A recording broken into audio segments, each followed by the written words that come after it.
Hi all. So the question this time is, how do bones articulate at joints? You should be able to answer that using all of these vocabulary, which I know it's a lot of vocabulary.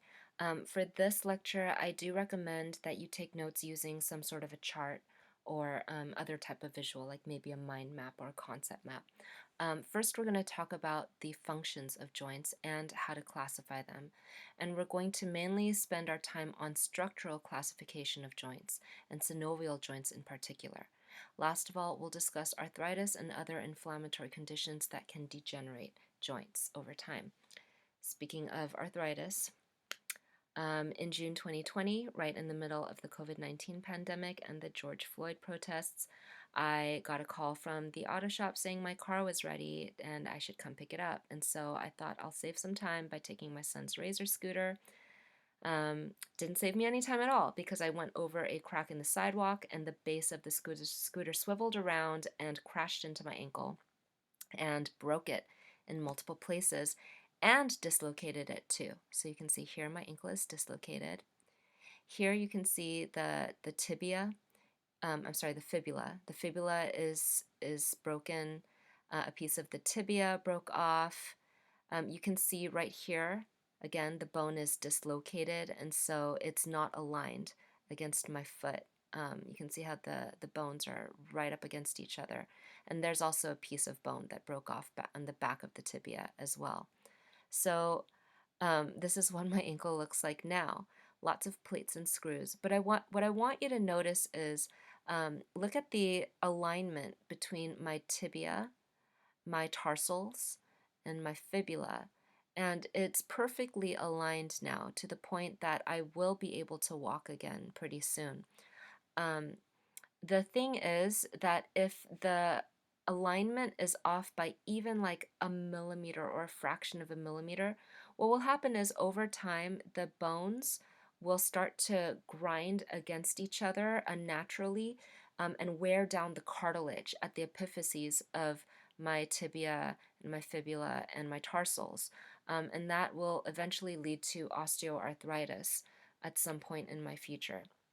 So that's the bad news. But the good news is I now know a lot more about joints, and you need to learn a lot about joints too because you're in this class. I'm going to show you a picture next. If you get queasy about stuff like this, you can close your eyes and I'll tell you when it's safe again. But this is what it looked like when I broke my ankle. So my foot is supposed to be there. That's clearly not where it is. And it was completely dislocated. Fortunately, this was a closed fracture, so there wasn't risk of infection at this time. If it had been an open fracture, things could have been a lot worse, and it would have looked a lot more gruesome. Okay, so you guys, you can open your eyes again. It's safe. So what are joints? Joints are articulations or connections of bones that basically, joints allow bones to be held together, and some joints will allow bones to move against each other. We classify joints functionally based on how they work, and we can also classify them structurally based on what they look like. So let's start with functional classifications.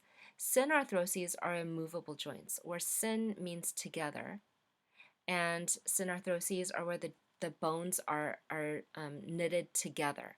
An example would be the bones of the skull.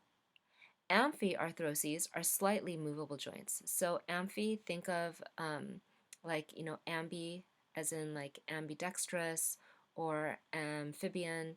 So amphi means both, meaning that the joints can move slightly in a couple of directions, but only slightly. And so an example would be the vertebrae bones that make up the spinal column. And the last functional classification are diarthroses, where di, that prefix means two, and these are freely movable joints where the bones can move in at least two directions against each other. A great example of this is the shoulder, where the arm bones can move freely in the shoulder socket. Next, we're going to talk about structural classifications, where here we're discussing what are the types of tissues that hold the bones together at the joint. So the first would be fibrous joints, where you have fibrous connective tissue between the bones. And because the fibrous connective tissue knits the bones together, these bones will be immovable. So functionally, fibrous joints are classified as synarthroses. Once again, structurally, they're classified as fibrous joints, and functionally, they're classified as synarthroses. Next, cartilaginous joints structurally have cartilage in between the bones, and functionally that makes them slightly movable sometimes, but at other times they might still be immovable. And so functionally, cartilaginous joints can either be classified as synarthroses in some cases or amphiarthroses in other cases. Last of all are the synovial joints. So structurally, these joints have cartilage and synovial membranes and synovial fluid that helps to cushion the joints more so that you have more free movement. So once again, structurally, they're synovial, right? They have synovial fluids and membranes. Functionally, because they're freely movable, these are classified as diarthroses. So here are some examples of each of those, starting with fibrous joints. Here you can see the bones are united by fibrous tissue, and one example of that would be the bones of the skull. So this would be the parietal lobe in the skull. This would be the temporal lobe. And between the two, when you were a baby or a fetus, you had cartilage between them, and that made your skull softer and more, malleable so that you could slip through the birth canal more easily. But as you grew up, that cartilage got replaced by bone, and as the bone grew together, as these two bony plates grew together, they got joined together by fibrous connective tissue instead of cartilage. So your bones in your skull cannot move against each other at all anymore. Another example would be syndesmoses, which are joints that are held together by ligaments. And a great example is at the distal end of the tibia and the fibula, which is where these bones articulate with the tarsals of your foot, so your ankle bones basically. These two bones are knitted together by these ligaments right here, this fibrous connective tissue, which does allow for some slight movement, but not very much. Next are the cartilaginous joints. So structurally, these are bones connected by the cartilage, and a couple examples are the vertebrae in your spine here. So you have multiple vertebrae in your spine. And between each of them is some cartilage, which does allow for a little bit of movement in between these two vertebrae and a little bit of movement in between these two vertebrae. And because you have so many vertebrae, that allows you to do things like bend your back and arch your back, but you can't freely move at any of these individual joints. Another example would be the pubic symphysis. So this is in your pelvic bone in your hips, and the bottom of the bone is, or the structure is the pubic bone, and the pubic bone on your left and on your right are joined together by fibrocartilage. And so that allows for some movement during things like, birth, when you're birthing a baby. That does allow for a little bit of movement, but not much. And functionally, it's typically immovable. And then last of all would be the cartilage of your rib cage. So you have cartilage that holds your ribs to your sternum here. And it allows for very slight movement so that as you breathe, your rib cage can slightly expand and then relax again. Last of all, in terms of structural classification, are the synovial joints. And so these are where the bones are separated by a joint cavity that's filled with synovial fluid that offers even more cushioning and protection than you would get with just cartilage alone. A few examples are here. Right, we've got the shoulder, this is the elbow, and this is the wrist. So we're going to spend the majority of the rest of this lecture talking about types of synovial joints. This is what the structure of a synovial joint might look like. So here you have the bone, right? Here's the bony epiphysis that's capped by articular cartilage right here, hyaline cartilage. Here is another bone, and this is the epiphysis. and it's capped by articular cartilage as well. And then the whole thing is surrounded by a joint cavity that's filled with synovial fluid, which is a fluid that cushions and protects the entire joint, and then that's held together by the periosteum. So what will you find at a synovial joint? For this particular model, you're looking at the shoulder. So this is the humerus, right? Your upper arm bone. Here is the clavicle, so that's your collarbone. And then back here is the top of your scapula or your shoulder blade. So let's begin with articular cartilage. Remember that articular cartilage is found on the epiphyses of bones, and so in this particular model it's shown in dark green. So this is the articular cartilage capping the epiphysis of the clavicle, and then another one capping the epiphysis of the humerus. And once again, it's made of hyaline cartilage. Next is the fibrous capsule, which is just fibrous connective tissue that encloses joint surfaces to offer even more protection and stability. Next is the joint cavity itself. And so you'll notice that the articular cartilage for this particular joint doesn't actually touch each other most of the time because there's this joint cavity, this empty space between the cartilage of this bone and like that one. And it's filled with synovial fluid, which is just a special type of watery fluid that cushions and protects.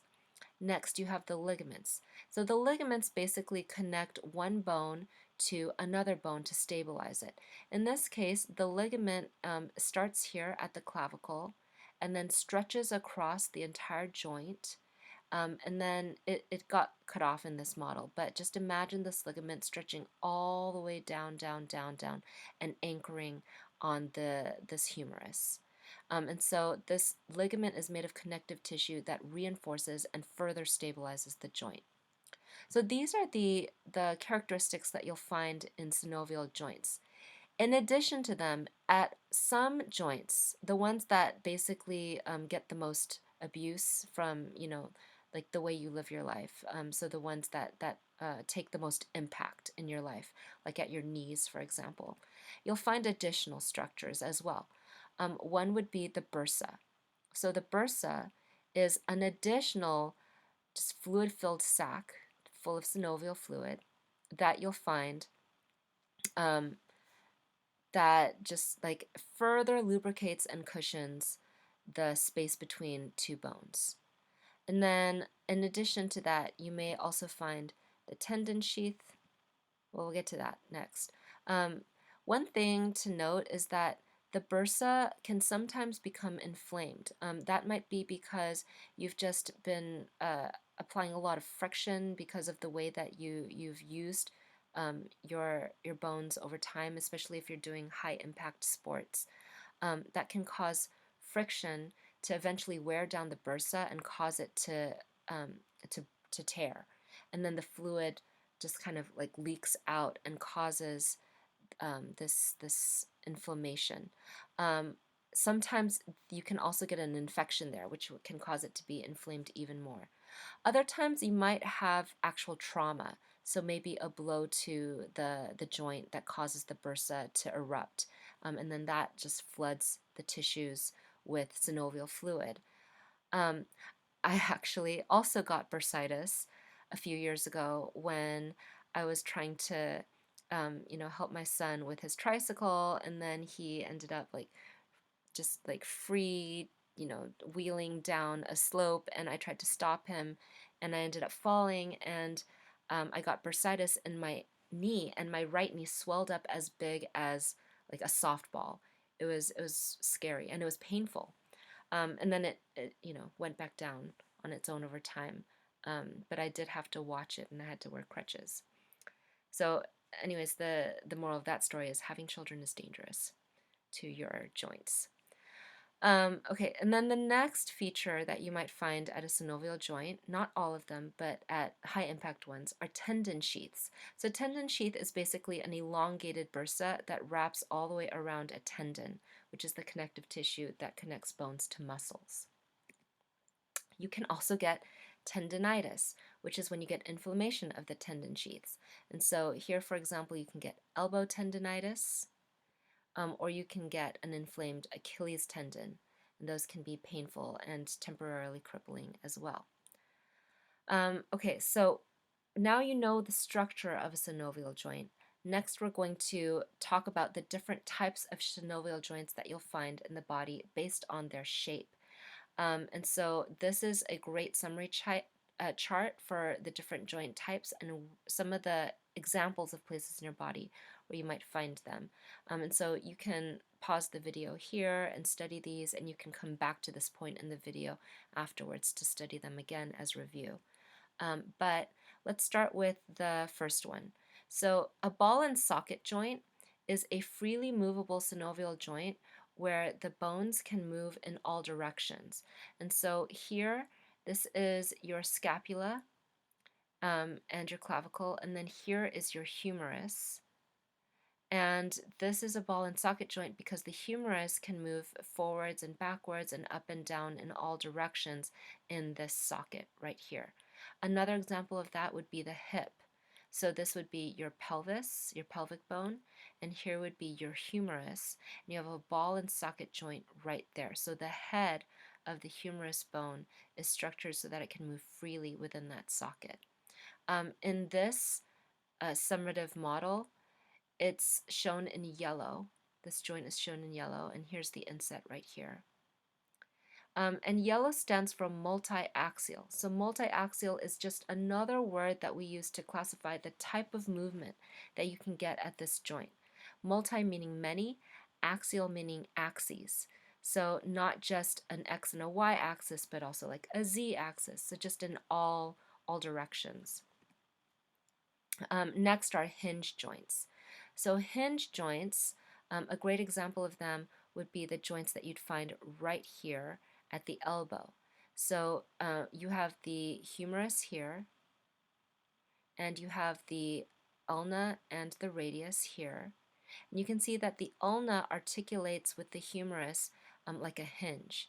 And so here's another view of that. Here's the humerus, here's the radius and the ulna. And you'll notice the ulna basically cups itself around the humerus, the head of the humerus, the way that a door hinge works. So that allows for movement in one direction only, which means that you can straighten out your elbow, and you can also, like decrease the angle between the two bones by bringing up your lower arm, but you can't hyperextend. You can't bend your elbow backwards in the other direction. So a hinge joint only allows for movement in one axis, one plane of motion, the way that a door can only open in one plane. So we call it uniaxial. And in this model, it's shown in purple. And once again, you can see the inset is also in purple. Next is a pivot synovial joint. So pivot joints are able to rotate in basically like back and forth, but just in one plane as well. And so an example of that would be, you can see that the ulna and the radius here, which are your two lower arm bones, the radius can pivot inside of its joint with the ulna. And so that allows you to twist your forearm back and forth, or pivot your forearm back and forth. And once again, this is a uniaxial joint as well. Next is a plane joint. So with a plane joint, you're going to have some movement in one plane, but in like a couple of directions within that plane. But that movement is typically pretty limited. So here's an example of that. You have all of these little cuboidal bones, these short bones in your wrist. These are your carpals. And so the individual carpals are able to move or like glide against each other. So this is also called a gliding joint. They're able to glide against each other, which allows you a lot of rotational flexibility in your wrist, but that's only because you have so many of these little bones, and they're each able to glide against each other to a certain extent. And so for that reason, because they can't really move that much, these are non-axial. so that's shown in orange here and in here, where they once again can move slightly in one plane, but not very much. Next are condylar joints. So condylar or condyloid joints are able to rotate to a limited extent, but they're able to do it in all directions. And a great example of that is the joint between your, this is your metacarpal, which is the bone in your palm, and this is your phalanx, singular, which is the bone in your finger. And so this joint right here is your knuckle. And so because this is a condylar joint, and because you have condylar joints in all of your knuckles here, that allows you to basically wrap your entire hand around an object in a power grip, and so it increases the strength of your grip. And so because you have movement in a few directions, this is a biaxial joint. Bi meaning both, right? And so you'll find that right here, shown in green. Next is a saddle joint. And so just like with a condylar joint, you're allowed limited movement in a couple of different directions. One example of that would be your joint right here between your wrist and the part of your palm that supports your thumb. So this is a saddle joint where you can see it looks like you're able to rock back and forth within a saddle. That's this joint right here, and so this is condylar here, and this is a saddle joint here. So it allows you to basically move your thumb in opposition to all of your other fingers so that your thumb tip is able to touch the tips of all of your other fingers, which gives you a precision grip. And it gives you some power with that precision grip, that fine motor grip. And so that's also classified as a biaxial joint, which you can see right here shown in green. And so because of that saddle joint right there, along with the condylar joints here and here, that allows your thumb to be opposable to all of your other fingers. Okay, so here are all of those joints once again. Plane joints are found in places like the carpals in your wrist. Hinge joints are found in places like your elbow and your knee. Condylar joints are found in places like your knuckles. Pivot joints are found in places like the joint between your radius and your ulna and your lower arm, allowing them to pivot around each other. Ball and socket joints are found in places like your shoulders and your hips. And saddle joints are found in some places like where your thumb meets your wrist, where it's stabilized at the wrist. Here is another graphic of all of those different types of joints and where you might find them. And so I do recommend that you pause the video here for a few seconds and just study this figure and commit it to memory, and also, of course, take notes. Okay, so just to go backwards a step, once again, here are some different types of joints in terms of their function and their structure. So you have the skull, which has immovable joints or synarthroses that have fibrous connective tissue between them. So structurally, these are fibrous joints, and functionally, they're synarthrotic joints. Over here, in between the ribs and the vertebrae, here and here, you have cartilaginous joints. So that's the structure, right? It's got cartilage between them, and that allows them to be semi-mobile, which means they're amphiarthrotic joints. Although sometimes cartilaginous joints can be synarthrotic. And then last of all, you have joints like at the elbow and at the hips, which are freely movable, and that's because structurally they'll have synovial membranes and fluid. So functionally, they're diarthrotic joints. Over time, you may end up getting arthritis, and there are over 100 different types of arthritis, but we're going to talk about 3 of them for this class. Arthritis are when you have inflammation at the joints, and that inflammation doesn't die down. It becomes a chronic condition that can eventually erode or degenerate your joints over time. Arthritis is the most widespread crippling disease in the United States, and here's a graphic of one common place where you might get arthritis, which is in your hands. And so here you can see that the bone the epiphysis becomes pitted and pockmarked over time because there's no longer that cartilage to protect the bone from grinding against each other, and so the bone erodes. Um, the most common type of chronic arthritis is osteoarthritis, and this is the one that I'm at risk for in my ankle, where the articular cartilage just simply wears down over time. Why? It could be just normal aging processes. It could be maybe you're, I don't know, not getting enough calcium.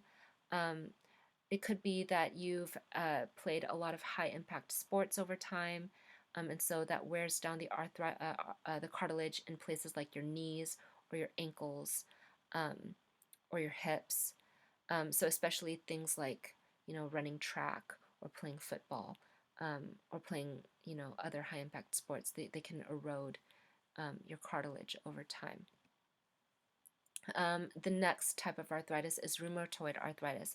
And this is an autoimmune disease where your immune system is malfunctioning. And so the immune system, for whatever reason, thinks that your joints are foreign invaders and they attack your joints.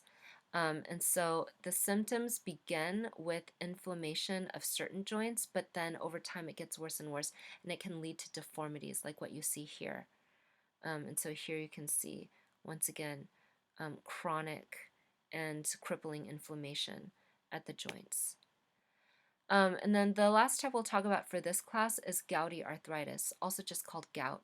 And this is where you have inflammation of joints because you have urate crystals um, that are in your blood that are supposed to be filtered out by your kidneys. But if they're not filtered out by your kidneys, then these chemicals can crystallize and then they can get deposited at joints.